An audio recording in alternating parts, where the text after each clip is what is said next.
Oh, welcome to Reckless Paradise, everyone. I am your host, Marissa. I'm here with my co-host, Dystro. Say hi. Oh my god. Happy Thursday, everyone. I'm very tired, so I apologize if I sound a little bleh And I just woke up, so from your cat nap. hey, Anyways, I hope everybody's having a good week. The weather's been kind of shit here the whole week. It's been raining and it's supposed to be really hot this weekend. We're supposed to get some more severe storms this Sunday, so yay. you It'll probably sound be storming during the enthusiastic. podcast. Yeah, it'll probably be storming during the podcast Sunday night. Eh, Oh we'll boy. we'll make do. We'll make do with what we got. Anywho, let's start tonight's episode. So, as you guys could probably remember, this past Sunday we had mentioned that we were going to redo one of our Spotify episodes that we had done previously, known as "Let's Talk Social Anxiety." Now, this episode was mainly directed for Dystro, since he has had plenty of experiences with social anxiety. I have notes here as well for myself because I too have experienced it, but I've kind of started to like fizzle out of it.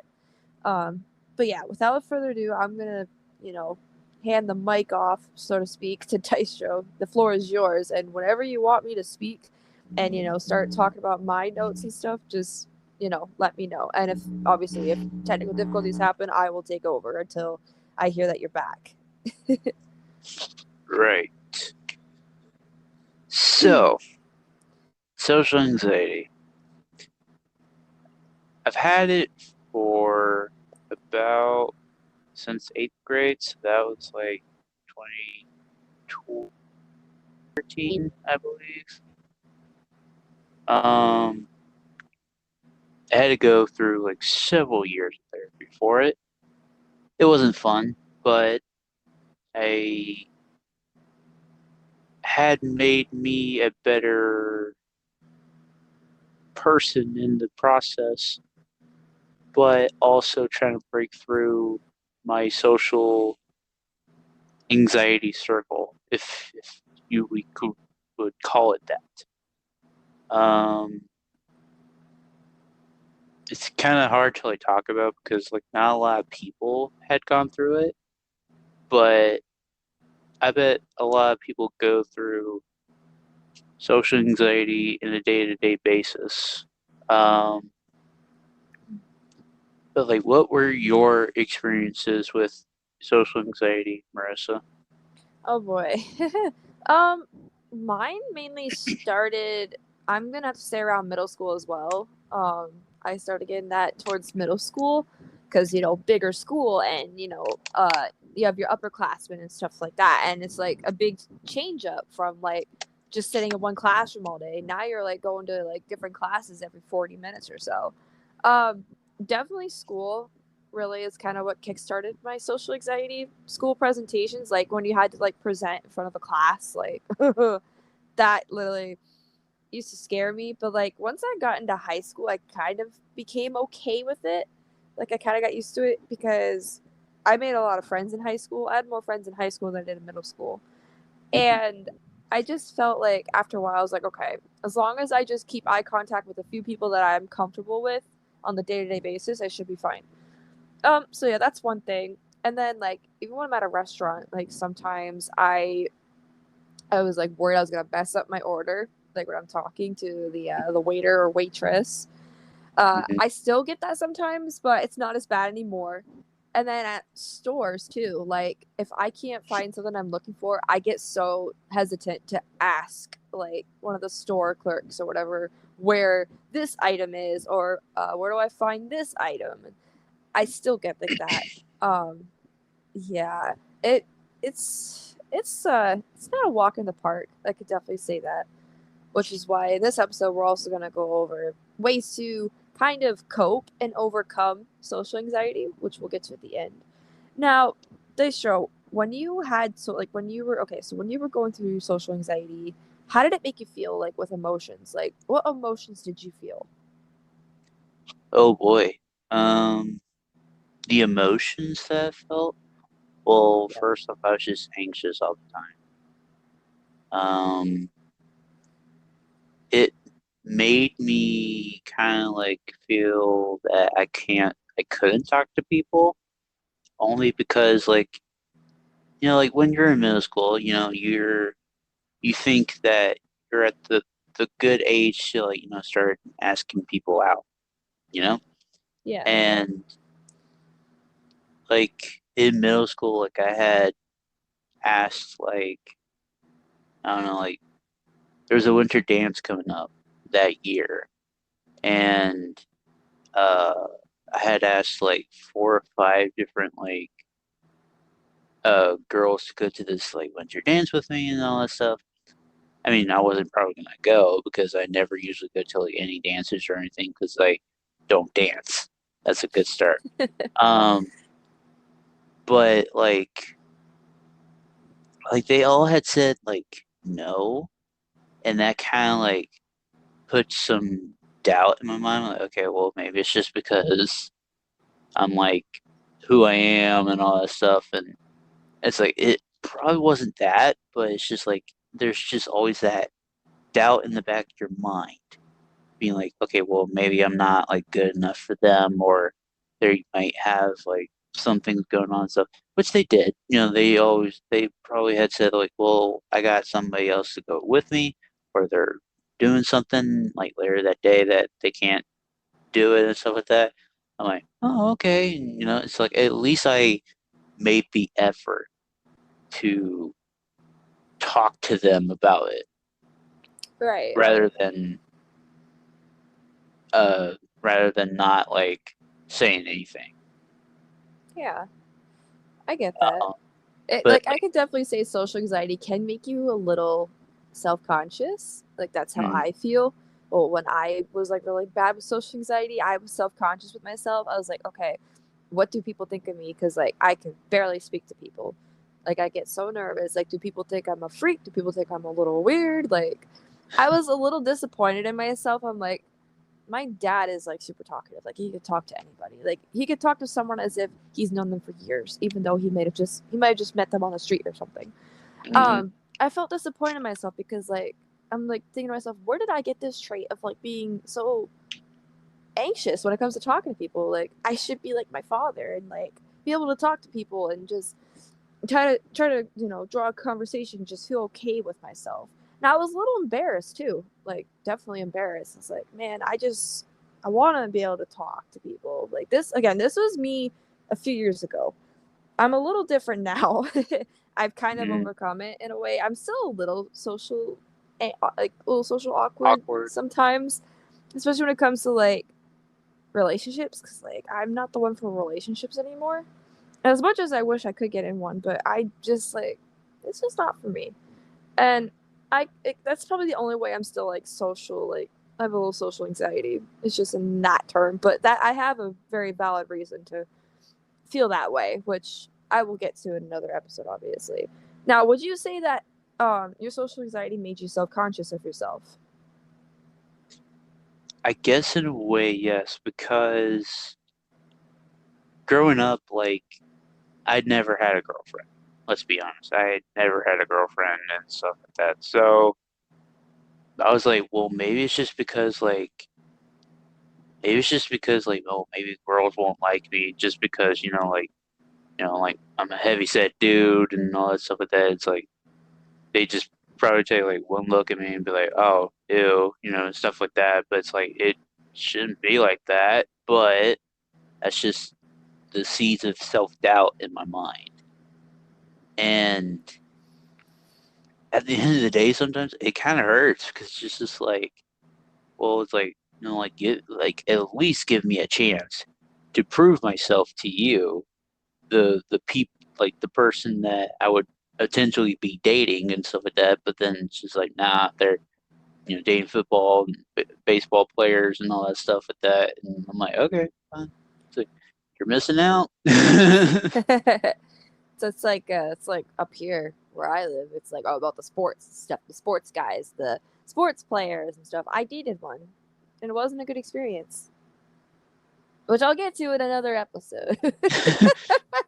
So we keep coming back to like the next episode. It's gonna be in a um, few weeks. But yeah, I seriously wish that stereotype would like get thrown out the window with like always like sticking to sports guys in high school with relationships. Like, no, give these other guys a chance. Like, give these like dorky guys and girls like me and you. No offense. Like, this is supposed to be a positive thing, not a negative thing. Don't take it wrong. They give these dorky people a chance. I mean, like, hey, we have good things to offer. I mean, we could talk your ear off about shit that you probably don't care about. yeah, but it's like, at least it's like at least that they can take a conversation and listen to it rather than like being like, oh, like don't talk to me, and stuff like that. Yeah, Because like and I not dealt, caring about just one thing, if you know what I mean. yeah.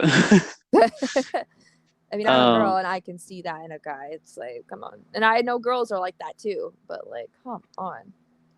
it's like I had friends that I've stuck around with like all throughout high school and stuff like that, and um, like we would be like in the lunchroom during the morning, like eating breakfast and stuff. We would be talking about wrestling, comic books, like gaming or something like that. It's like you'd never get to experience that anymore I in high know. school,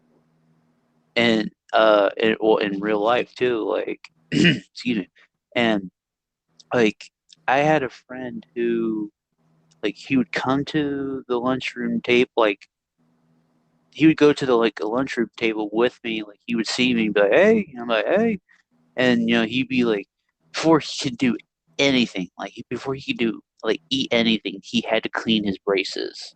That's what he had to do every morning. Oh Lord. Oh man.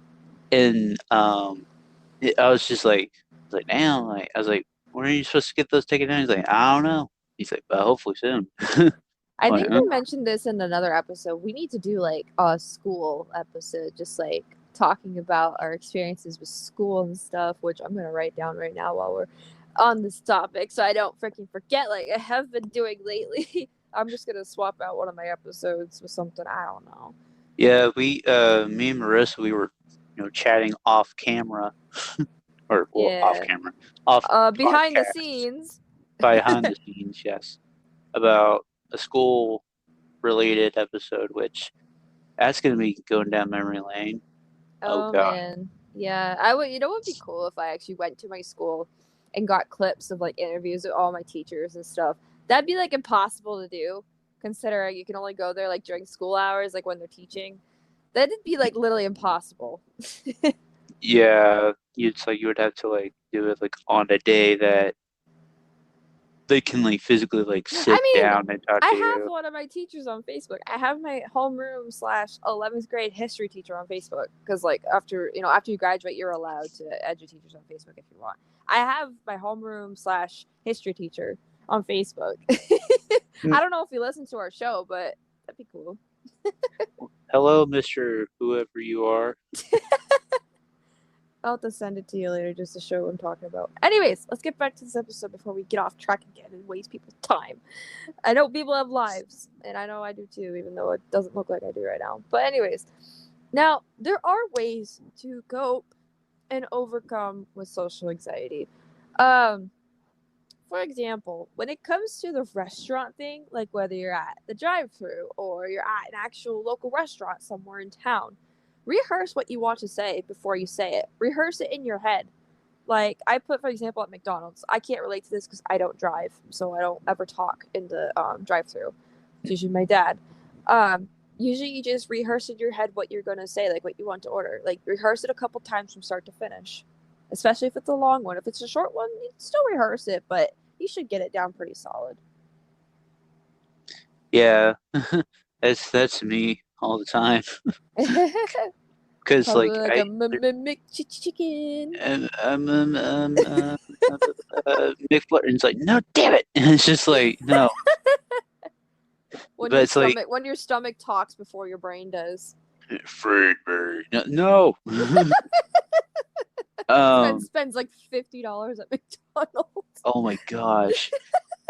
Yeah, give me like one of everything. Like, there's people that have been in front of us before, like me and my mom and stuff. and like they'll be sitting there for like I don't know, like good like 3 5 minutes, and like me and my mom like we look at each other like, man, are they ordering everything off the freaking menu? Like, damn. Oh god. But Oh. but yeah, like sometimes like I have my go-to order down pat, and then like when I get up to the speaker, I always miss like one little thing, and then I'm like, shit, and then like I have to go up to the first window, be like, hey, can you add this one thing? And like, yeah, sure, no problem. I'm like, yeah, I had something on my mind, Another so thing that helps, if you can't seem to remember when you rehearse in your head, write it down. Write it down on a little piece of notepad paper and take it with you. or in my mom's case, she texts it to me. Yeah, that too. But in my case, like in my household, we write a lot of shit down. Like we have notepads throughout the house that we use and shit. So yeah.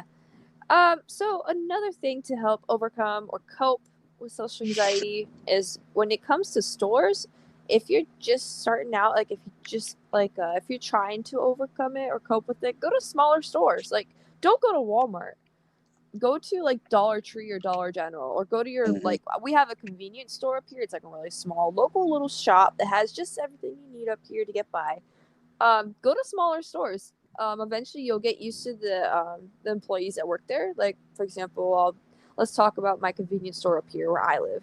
This store just opened almost 2 years ago. Like I said, it's just for basic needs and stuff like that. And sometimes they got snacks there too. I've gotten so used to the employees that work there. There's only like two people that work there. It's a husband and wife, and they are really freaking nice people. That's kind of also they've actually helped me grow out of my social anxiety a lot too. They play a big role in that since I go down there like once or twice a week just to give them business. Because I've gotten used to the employees. Like that's what you really need to do. You need to like learn to trust the employees and know how they communicate and stuff, what they talk about, and stuff like that. Like when I go down to the convenience store down here, I literally just start a conversation off the bat. I'm like, well, it's pretty nice outside. Or I'm like, it's pretty shitty outside. Or we'll Mhm. talk about like events that are going on up here, like the poker run that just happened last weekend. Just, yeah, a little bit of everything. And that's what's nice. So basically, what I'm trying to get at here, go to smaller stores if you're scared to talk to people in the bigger stores like Walmart. Um, Smaller stores help because there's less employees and you can get used to the employees a lot quicker, Mhm. which will help That's overcome your social anxiety. that's for damn sure. Most importantly, breathe. You don't want to go into a store like and have a hard time breathing just from being anxious, because I know some people go into anxiety attacks and stuff like that, which can kind of narrow how well you can breathe. Just breathe. Like take a deep breath before you go in. Just keep breathing. You're going to get through this. Trust me when I say this. It does take a lot of time. Patience is key when it comes to social anxiety. You need to just let nature take its course, kind of thing. Just take it day by day.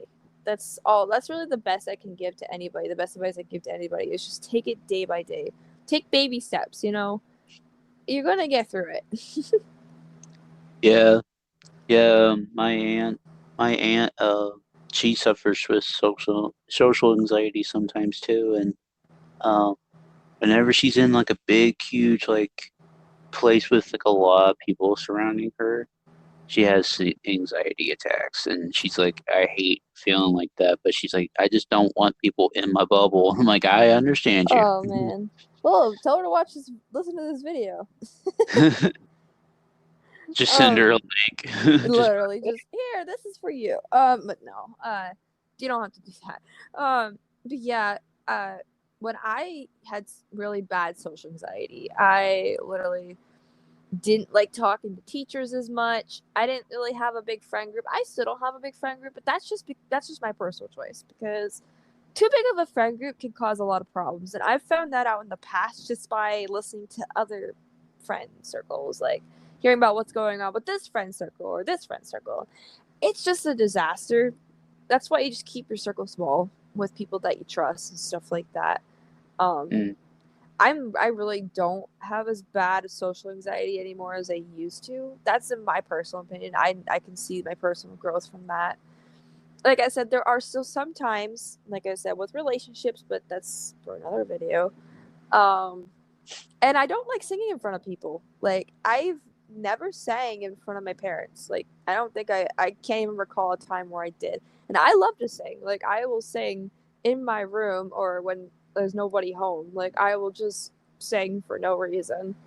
And I don't know if it's just because I'm self-conscious about my singing voice or what. It's just I don't know. Like, is that part of social anxiety? I don't think so. But I listen. That's like one thing I still get anxious about is singing in front of people. I literally can't. I think that could be part of it too, because it's like you just never know like what people are gonna say about. But and it's just like I haven't practiced enough. I feel like. Yeah, but and then it's just like I was saying to you, earlier, it's like chase your American Idol dreams, which and stuff like that. So it's like, I mean, plus I've actually heard you sing, which Well, that's yeah, that's the funny thing, because it's I've like sang in VC before. It's just I can't physically sing in front of people. Like I can't sing in front of like a couple people in front of me, like in person. whereas me on the other hand, I don't give a shit. I will sing in front of people. I don't give a crap. Like I sing to myself in the car all the time too. But it's like when my mom's in the car, it's like she'll actually hear me sing, and she's like, we're singing like Bohemian Rhapsody together or stuff like that, and we're just like just singing along and jamming out and stuff like that. And like she's not the best singer in the world, but she'll do her part. Like she'll just sing for the hell of it. Just be carefree. Doesn't Nobody cares. Like sing like nobody's there. Sing like That's nobody's home. yeah, like yeah, like sing like there's nobody there, and just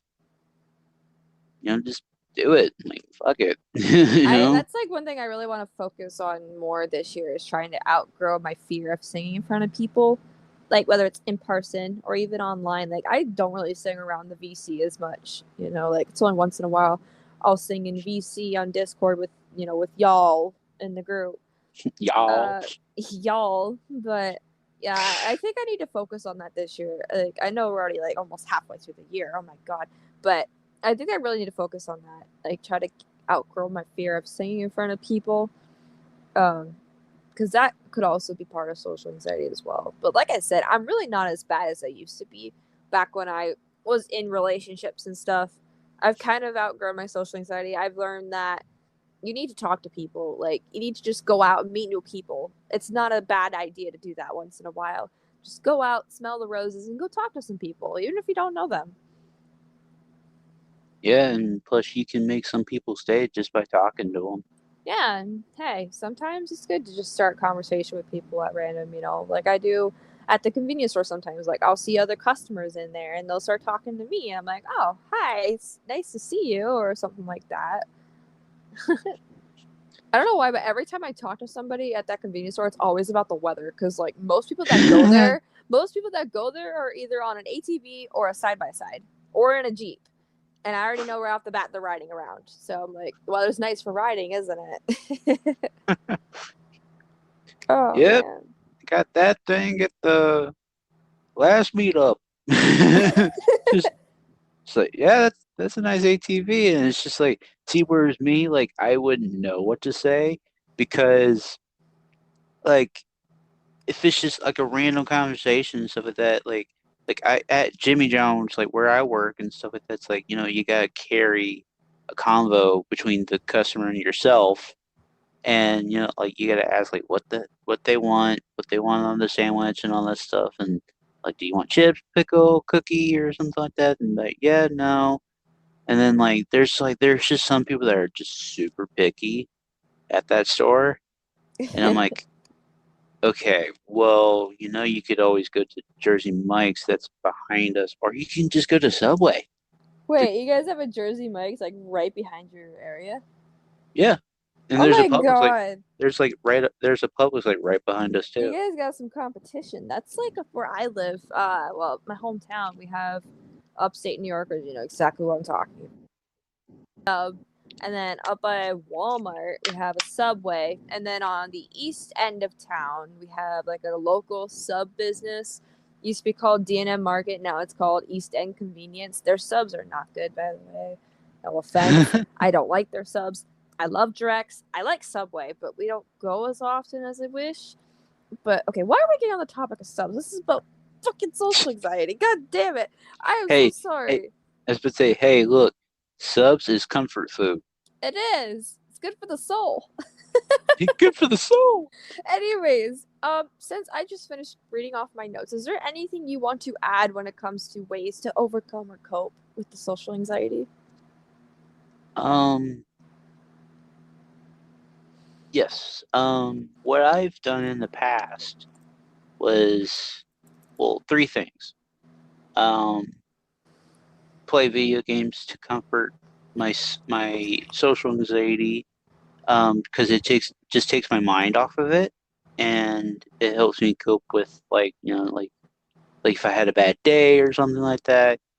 Um, Talk to your music is friends. Like, talk to your friends too. Um, music music is a good one because good it's for the like soul. it comes the savage beast. um, and then um, oh God, what's the third one? I usually like watch like YouTube like funny stuff because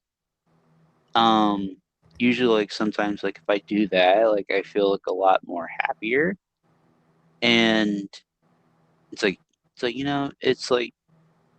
don't want to be miserable throughout the whole day. Just just just like watch some funny stuff, and then you'll be like feel a lot better, and then but because like my mom, like, she doesn't know, like, that, like, she doesn't know, like, what I've gone through with the social anxiety thing. And she's like, I really want to know, like, what it is that you're going through. I'm like, well, mom, you don't really want to, because, like, sometimes in my head, it's like, I feel like I just feel like I let people down, and it's not like that, but in my head, it does. Right. My dad And, knows about my social anxiety, like how I've always been really shy. But I think you can kind of tell I'm kind of starting to grow out of it now. Like I'm trying to talk to people and stuff like that. Now, mhm, I did leave this out of my list and I regret it. Talk to your friends, you know? Like tell your friends about your struggles too. Like they're here to help. They're not here to fucking pick on you. They're here to help you. So, if you are, struggling with social anxiety and you feel like you have nobody to go to, talk to your friends and your family even. Like, talk to a trusted family member that you trust, even a sibling. I have younger siblings and I know at least one of them probably has social anxiety like I used to. It's okay. It's okay to have social anxiety. It's a common occurrence. A lot of people have it around the world, and what's most important is talk about it, and spread awareness about it, and stuff like that. But also try to discuss ways to overcome it too. And that's the most important part. mhm, And that's amen why to that. we're here. That is why we are here. We're like That's police why we officers. are here. We are like police officers. We're always on your ass. That's a good way of putting it. So that is going to do for tonight's topic, tonight's episode of social anxiety. We hope you guys enjoyed. We hope that our tips help you out. Don't be afraid to reach out to us on social media too. I always leave. I think I usually leave our Twitter accounts in the description Mhm. now. That's usually what I do. I don't know if I'm going to put my Instagram or not, but yeah, don't be afraid to reach out to us if you need to talk. We're always here. Even if you don't respond right away, we are always here to talk. We care. It's like a random tweet pops up. It's like, yeah, you guys were speaking my language, and it's just like, oh, okay, wow. Yeah. We reached out to people. Now, for this Sunday's episode coming up, we are doing, drumroll please, we are doing our top 10 personal favorite TNA pro wrestlers. Ooh, that one's gonna be good. I already have my list done. Well, I know you do. So that will be Over. this Sunday, everyone. Now, next week is going to be a little bit different for one of the episodes. I'm going solo for next Thursday's episode. So Dystro will not be in next Thursday's episode because it is a topic that he has not really much background information on, unfortunately, which is okay. I do like doing episodes by myself sometimes, which I really don't do often. And sometimes I like to see Dystro do some too. So Dystro, if there are any topics that you want to discuss, on a solo episode, message me them like ASAP so I can write them down. No problem. So next Thursday I will be doing a solo episode. I'm not going to reveal what it is yet until after this Sunday's episode. So you might want to stick around for this Sunday. It is going to be a phenomenal hint hint phenomenal episode. God. Oh God. Anyways, if you guys stuck around to the very end, we greatly appreciate the support as per usual. And like I said, feel free to reach out to us on our Twitter accounts if you ever need to talk to us. We are always here for you. We care about our viewers as usual. And thank you guys for listening to this episode, and we'll catch you guys this Sunday. Bye. Later.